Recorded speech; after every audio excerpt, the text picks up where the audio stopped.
Okay, rock splitting, boulder splitting. Usually we have a 185 CFM compressor. Today, we don't have it. It's on another job. So, these twin tanks right here hold the reserve air to an air compressor mounted underneath the hood. It only does about 45, 50 CFM, and we really need 80. To a rock drill.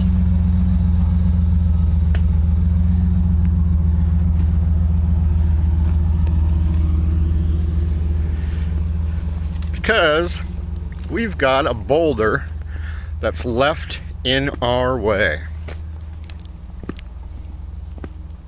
First thing is put a hole through. Has to be about 16-inch long hole, because this, the business end of a boulder splitter, has to fit in there. People always ask, you know, how do you do it? Rotohammer? Rotohammer can't touch a rock, really. This is Rotohammer on steroids. It's air powered. Uses a special cross tip bit, but it has a hole down through the center of that bit. And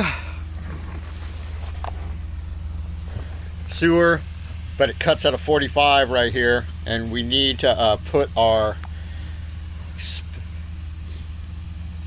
pipe bursting machine here, and the rock is just flat out over the sewer. So, but people ask, you know, how's this do it? And you'd think this thing could hurt you, but this is gonna get loud for a second, because there's the off-on switch. There's the business end. So we just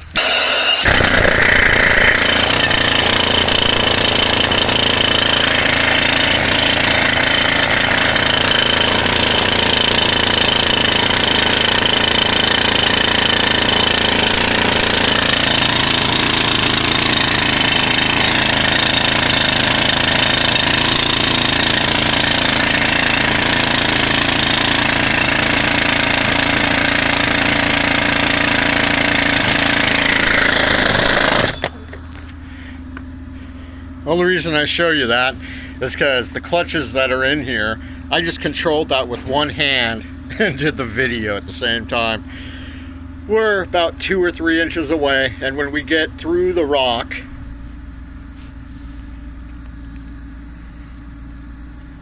we'll get a nice even split across here so that it's out of our way, but we didn't have to take it all the way out. You could spend the time with a big excavator if you can get it in.